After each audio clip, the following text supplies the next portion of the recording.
So நீங்கள் எவ்வளோதான் weight loss பண்ணுறதுக்கு டயட்டோ இல்லை எக்ஸசைஸ் ஃபாலோ பண்ணாலும் உங்களுக்கு பெரிய ரிசல்ட்ஸ் இல்லையா? இந்த வீடியோ ஃபுல்லாக பாருங்கள், உங்களுக்கு ஒரு ப்ராட் ஐடியா கிடைக்கும்.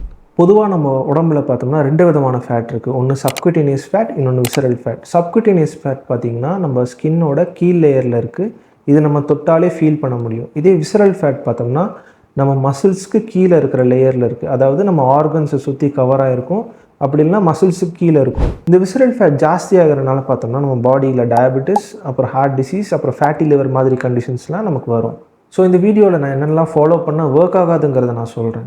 நீங்கள் இப்போ குறிப்பிட்டு ஒரு பார்ட்டுக்கு மட்டும் ஃபோக்கஸ் பண்ணி பண்ணுற எக்ஸசைஸ் வந்து கண்டிப்பாக ஒர்க் ஆகாது. ஸோ நீங்கள் குறிப்பிட்டு ஒரு இடத்துக்கு மட்டும் ஒர்க் பண்ணுறதுனால பார்த்தோம்னா அந்த இடத்துல இருக்க மசில்ஸ் தான் ஸ்ட்ரென்த் ஆகுதே தவிர அந்த இடத்துல இருக்க ஃபேட் பேர்ன் ஆகாது. ஃபேட் பார்த்தீங்கன்னா டோட்டலாக தான் பேர்ன் ஆகுமே தவிர குறிப்பிட்ட ஒரு ஏரியாவுக்கு பேர்ன் ஆகாது. ஸோ நீங்கள் வெயிட் லாஸ் பண்ணுறது குறிப்பிட்ட ஒரு ட்ரிங்க்கோ இல்லை பில்ஸோ ஏதாச்சும் எடுத்திங்கன்னா அது கண்டிப்பாக ஒர்க் ஆகாது. வெயிட் லாஸுங்கிறது நம்ம பாடியிலுக்கு ஃபேட்டை பேர்ன் பண்ணுறது. ஸோ அதுக்கு வந்து கரெக்டான ப்ரோட்டோக்காலோட ஃபாலோ பண்ணுற டயட் தான் கண்டிப்பாக ஒர்க் ஆகும். சில சென்டர்ஸில் வந்து உங்கள் வயிற்றுக்கு மட்டும் ஃபோக்கஸ் பண்ணி ஒரு வைப்ரேஷனோ இல்லை வந்து ஹீட் அப்ளிகேஷனோ தருவாங்க. அது கண்டிப்பாக ஒர்க் ஆகாது. ஸோ அது பார்த்தோம்னா அந்த இடத்துல இருக்க செல்ஸை வந்து டீஹைட்ரேட் பண்ணி இருக்கிற நீரை வந்து வெளியே எடுக்கும் போது ஒரு மைல்டு சேஞ்சஸ் தான் தெரியுமே தவிர ஃபேட் கண்டிப்பாக பேர்ன் ஆகாது. ஸோ என்னென்னலாம் பண்ணால் ஒர்க் ஆகுங்கிறத நான் அடுத்த வீடியோவில் சொல்கிறேன். அது தெரிஞ்சுக்க நம்ம சேனலை சப்ஸ்கிரைப் பண்ணிக்கோங்க.